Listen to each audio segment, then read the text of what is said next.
السلام علیکم ورحمۃ اللہ وبرکاتہ نحمده ونصلي على رسوله الكريم اما بعد فاعوذ باللہ من الشیطان الرجیم بسم اللہ الرحمن الرحیم رب زدنی علما۔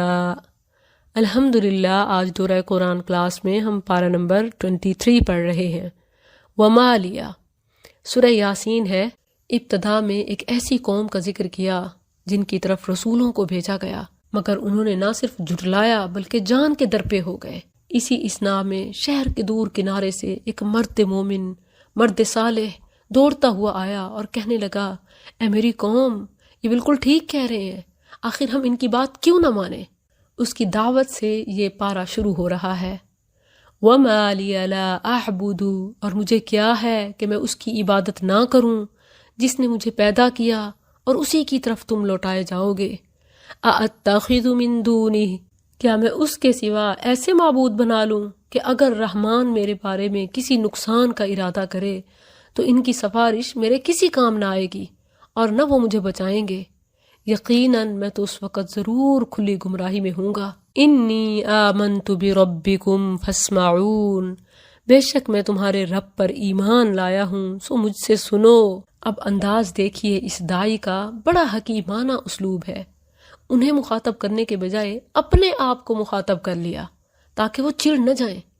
یعنی آخر مجھے کیا ہے کہ میں اس کی عبادت نہ کروں جس نے مجھے پیدا کیا ہے، اور ان کی عبادت کروں جنہوں نے کچھ بھی پیدا نہیں کیا بلکہ خود لوگوں نے انہیں بنایا۔ اگر میں ایسے کروں گا تو اس وقت میں یقیناً کھلی گمراہی میں ہوں گا۔ قیل ادخل الجنہ، اسے کہا گیا جنت میں داخل ہو جا۔ اس نے کہا، اے کاش میری قوم جان لے۔ اب یہاں درمیان کی بات محذوف ہے جو خود بخود سمجھ آ رہی ہے کہ جیسے ہی اس نے یہ کہا انی آمنت بربکم فاسمعون، تو قوم کے لوگ اس پر ٹوٹ پڑے اور اسے شہید کر دیا۔ اللہ تعالیٰ نے اس کی شہادت کو قبول فرمایا، بس شہادت کی دیر تھی کہ اسے جنت کے داخلے کی بشارت مل گئی، اور یہی شہید کے لیے بشارت ہے۔ جیسے رسول اللہ صلی اللہ علیہ وسلم کا فرمان ہے کہ جیسے ہی شہید کے خون کا قطرہ زمین پر گرتا ہے اللہ اس کے سارے گناہ معاف کر دیتا ہے سوائے قرض کے۔ اور اس میں تاکید ہے کہ انسانوں کے حقوق بھی وقت پر ادا کرتے رہنا چاہیے۔ اس مرد مومن کو جب جنت میں داخلہ ملا تو فوراً ہی کہنے لگا کہ کاش میری قوم کو اس حقیقت کا اندازہ ہو سکتا، وہ بھی جان سکتے کہ میرے رب نے ایمان کے بدلے مجھے کن انعام و اکرام سے نوازا۔ بما غفر لی ربی وجعلنی من المکرمین وما انزلنا، اور ہم نے اس کے بعد اس کی قوم پر آسمان سے کوئی لشکر نہیں اتارا اور نہ ہم اتارنے والے تھے۔ وہ نہیں تھی مگر ایک ہی چیخ، بس اچانک وہ بجھے ہوئے تھے۔ یعنی جب وہ حد سے گزر گئے تو اللہ کا عذاب اتر پڑا، پھر مزید مہلت نہ ملی۔ یا حسرتاً علی العباد، ہائے افسوس ان بندوں پر، ان کے پاس کوئی رسول نہیں آتا رہا مگر وہ اس کے ساتھ ٹھٹھا کیا کرتے تھے۔ کیا انہوں نے نہیں دیکھا ہم نے ان سے پہلے کتنے زمانے کے لوگ ہلاک کر دیے کہ وہ ان کی طرف پلٹ کر نہیں آتے، اور نہیں ہے وہ سب مگر اکٹھے ہمارے پاس حاضر کیے جانے والے ہیں۔ یعنی سب جمع ہوں گے اور پھر سب معلوم ہوگا۔ وَآیَةٌ لَهُمُ الْأَرْضُ الْمَيْتَةُ، اور ان کے لیے ایک عظیم نشانی مردہ زمین ہے۔ ہم نے اسے زندہ کیا اور اس سے غلہ نکالا تو وہ اسی میں سے کھاتے ہیں، اور ہم نے اس میں کھجوروں اور انگوروں کے کئی باغ بنائے اور ان میں کئی چشمے پھاڑ نکالے تاکہ وہ اس کے پھل سے کھائیں، حالانکہ اسے ان کے ہاتھوں نے نہیں بنایا، تو کیا وہ شکر نہیں کرتے؟ سبحان الذی خلق الازواج کلہا، پاک ہے وہ جس نے سب کے سب جوڑے پیدا کیے ان چیزوں سے جنہیں زمین اگاتی ہے، اور خود ان سے اور ان چیزوں سے جنہیں وہ نہیں جانتے۔ کتنے واضح الفاظ میں اللہ عز و جل نے تمام مخلوقات کے بارے میں فرمایا خلق الازواج، صرف انسان ہی نہیں بلکہ نباتات، جمادات، اور جنہیں انسان جانتا تک نہیں ہے، ہر چیز کے اللہ نے میل فیمیل جوڑا جوڑا بنایا ہے۔ اب جو تھرڈ جنڈر کی بات کرے گا اس کا مطلب ہے کہ اس کا اپنا دماغی خلل ہے یا کوئی اور ایجنڈا ہے، شیطانی پروپوگنڈا ہے۔ تھرڈ جنڈر جسے ٹرانس جنڈر کہا جاتا ہے، یہ حقیقت میں کوئی درمیان کی مخلوق نہیں ہے یا درمیان کا انسان نہیں ہے، بلکہ ایک جنسی ڈس آرڈر ہے، ایک جنسی بیماری ہے، جیسے کوئی جسمانی یا ذہنی بیماری ہو سکتی ہے، جس کا پراپر ٹریٹمنٹ یا ڈکلیریشن ہونی چاہیے کہ اس میں زیادہ ہارمونز یا زیادہ مماثلت کس جینڈر کی طرف پائی جاتی ہے، سمپلی اسے وہی ڈکلیئر کریں. یعنی آئی ڈی کارڈ پر یا تو میل ہوگا یا فیمیل. کوئی ٹرانسجینڈر کی حیثیت سے یا انٹرسیکس کی حیثیت سے اپنے آپ کو انٹروڈیوس نہیں کرا سکتا. انسان تو کیا، اللہ نے کسی مخلوق کو بھی درمیان کا آپشن نہیں دیا. اور صرف یہاں ہی نہیں، کئی مقامات پر آیا، جیسے یہاں ہے خلق الازواج کلھا، جس نے سب کے سب جوڑے پیدا کیے.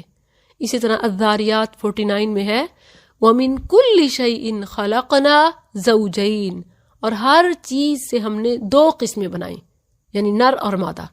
لَعَلَّكُمْ تَذَكَّرُونَ، تاکہ تم نصیحت حاصل کرو. اب جو سمجھنا ہی نہ چاہے، بس اپنی کرنا چاہے، تو وہ انسانی دائرے سے خارج ہے. انسان تو کیا، کوئی بھی مخلوق اسے اپنا نہ بنانا چاہے، بس بچتا پھر شیطانی ہی سرکل ہے. العیاذ باللہ.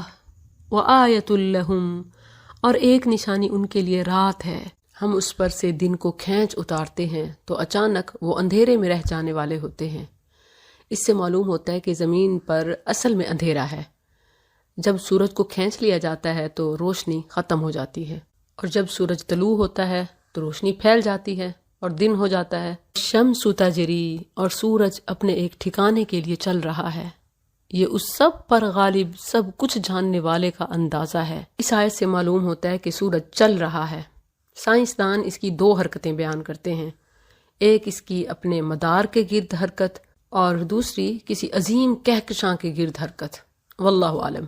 لیکن اللہ عز و جل نے یہ بتا دیا کہ یہ چلتا ہے. والقمر قدرناہ، اور چاند ہم نے اس کی منزلیں مقرر کر دیں، یہاں تک کہ وہ دوبارہ پرانی کھجور کی ٹیڑھی ڈنڈی کی طرح ہو جاتا ہے. اس سے معلوم ہوتا ہے کہ سورج کی طرح چاند بھی چلتا ہے، لیکن چاند کا چلنا سورج کی طرح نہیں ہے، بلکہ روزانہ وہ گھٹتا بڑھتا ہے. اللہ عز و جل نے اس کی 28 منزلیں مقرر فرمائیں جن میں وہ نظر آتا ہے. پھر 1 دن یا 2 دن غائب رہ کر دوبارہ طلوع ہوتا ہے. پہلی رات وہ پتلی ٹیڑھی سی لکیر کی طرح ہوتا ہے جس کی روشنی بھی مدھم ہوتی ہے. پھر وہ بڑھتا ہوا 14ویں رات کو پورا روشن ہو جاتا ہے. پھر گھٹتا ہوا 28ویں رات کو دوبارہ اس حالت میں پلٹ جاتا ہے جسے اللہ نے کھجور کی پرانی ٹیڑھی بے رونق ڈنڈی کے ساتھ تشبیہ دی. لاکھوں برس سے چاند کا گھٹنا بڑھنا اور طلوع و غروب اسی طرح جاری ہے. اتنے زبردست غلبے اور کامل علم والے کے لیے انسان کو دوبارہ زندہ کرنا کیا مشکل ہے.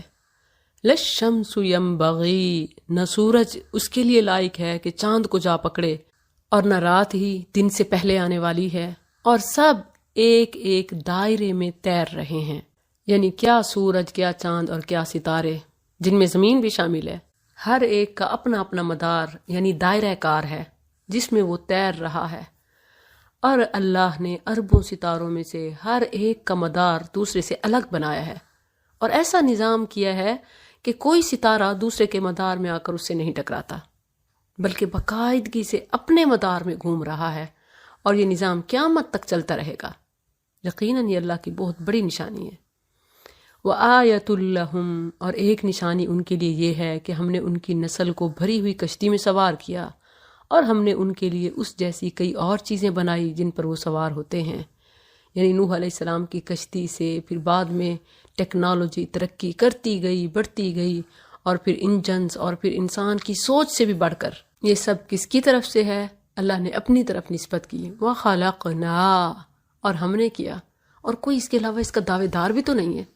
اور اگر کوئی دعویٰ کر بھی لے تو اس کے مرنے کے بعد یا اس کے پیدا ہونے سے پہلے کون یہ نظام چلا رہا تھا، یقیناً لاجواب ہو جائے گا. وَإِن نَّشَأْ نُغْرِقْهُمْ، اور اگر ہم چاہیں تو انہیں غرق کر دیں، پھر نہ کوئی ان کی فریاد کو پہنچنے والا ہو اور نہ وہ بچائے جائیں، مگر ہماری طرف سے رحمت اور ایک وقت تک فائدہ پہنچانے کی وجہ سے ہم انہیں مہلت دیتے ہیں.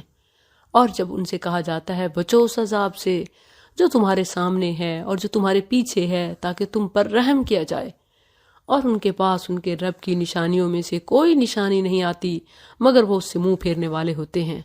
اور جب ان سے کہا جاتا ہے کہ اس میں سے خرچ کرو جو تمہیں اللہ نے دیا ہے، تو وہ لوگ جنہوں نے کفر کیا ان سے کہتے ہیں جو ایمان لائے، کیا ہم اسے کھلائیں جسے اگر اللہ چاہتا تو کھلا دیتا، یعنی جسے اللہ نے غریب رکھا ہم کیوں دیں. کوئی ان سے پوچھے کہ تم کہاں سے لائے، تمہیں کس نے دیا اور کس لیے دیا، وہ حکم تو واضح تمہیں بتایا جا رہا ہے، ان انتم الا فی ضلال مبین، نہیں ہو تم مگر واضح گمراہی میں۔ اور وہ کہتے ہیں کہ یہ وعدہ کب پورا ہوگا اگر تم سچے ہو۔ وہ انتظار نہیں کر رہے مگر ایک ہی چیخ کا جو انہیں پکڑ لے گی جبکہ وہ جھگڑ رہے ہوں گے۔ پھر وہ نہ کسی وسیعت کی طاقت رکھیں گے اور نہ اپنے گھر والوں کی طرف واپس آئیں گے، اور سور میں پھونکا جائے گا تو اچانک وہ قبروں سے اپنے رب کی طرف تیزی سے دوڑ رہے ہوں گے، کہیں گے ہائے ہماری بربادی، یا ویلنا من بعثنا من مرقدنا، کس نے ہمیں ہماری سونے کی جگہ سے اٹھا دیا۔ یہ وہ ہے جو رحمان نے وعدہ کیا اور رسولوں نے سچ کہا تھا۔ اس کا مطلب یہ نہیں ہے کہ قبریں ان کے لیے آرام گاہیں، خواب گاہیں ہوں گی، بلکہ یہ تو قیامت کی ہولناکی کی وجہ سے پچھلا سب کچھ بھول چکا ہوگا، گزری ہوئی زندگی بس ایک خواب اور ایک لمحہ محسوس ہوگا۔ جہاں تک عذاب قبر کی بات ہے تو وہ قرآن و حدیث میں ثابت ہے، ان کانت الا صیحۃ واحدہ، نہیں ہوگی مگر ایک ہی چیخ، تو اچانک وہ سب ہمارے پاس حاضر کیے ہوئے ہوں گے۔ بس آج کسی جان پر کچھ بھی ظلم نہ کیا جائے گا اور نہ تمہیں اس کے سوا کوئی بدلہ دیا جائے گا جو تم کیا کرتے تھے۔ بے شک جنت کے رہنے والے آج ایک شغل میں خوش ہیں۔ یہ تو گویا ایسے الفاظ ہیں کہ جیسے دنیا میں اللہ کی فرما برداری کے لیے، دین کے کام کاج کے لیے زندگی سے شغل نکالنے والے اس دن عظیم شغل میں ہوں گے، موج مستی میں۔ ہم و ازواجہم، وہ اور ان کی بیویاں گھنے سایوں میں تختوں پر تکیے لگائے ہوئے ہیں، ان کے لیے اس میں بہت پھل ہے اور ان کے لیے اس میں وہ کچھ ہے جو وہ طلب کریں گے۔ سلام قولا من رب الرحیم، سلام ہو اس رب کی طرف سے کہا جائے گا جو بے حد مہربان ہے۔ اور الگ ہو جاؤ آج اے مجرمو، کیا میں نے تمہیں تاکید نہ کی تھی اے اولاد آدم کہ شیطان کی عبادت نہ کرنا، یقیناً وہ تمہارا کھلا دشمن ہے، اور یہ کہ میری عبادت کرو یہ سیدھا راستہ ہے۔ وَلَقَدْ أَضَلَّ مِنْكُمْ، اور بلا شبہ یقیناً اس نے تم میں سے بہت سی مخلوق کو گمراہ کر دیا، تو کیا تم نہیں سمجھتے تھے؟ یعنی دنیا میں نافرمانوں کے انجام سے ہی عبرت حاصل کر لیتے۔ هَذِهِ جہنم، یہ ہے وہ جہنم جس کا تم وعدہ دیے جاتے تھے، آج اس میں داخل ہو جاؤ اس کے بدلے جو تم کفر کیا کرتے تھے۔ آج ہم ان کے منہوں پر مہر لگا دیں گے اور ان کے ہاتھ ہم سے باتیں کریں گے اور ان کے پاؤں اس کی گواہی دیں گے جو وہ کمایا کرتے تھے۔ یہاں منہ، ہاتھ، پاؤں کا ذکر ہے، دوسرے مقام پر تمام اعضاء کی گواہی ہے۔ انسان سے جب اس کے گناہوں کے بارے میں پوچھا جائے گا، ایک پل ہوگا کہ وہ مکر جائے گا اپنے آپ کو جہنم سے بچانے کے لیے۔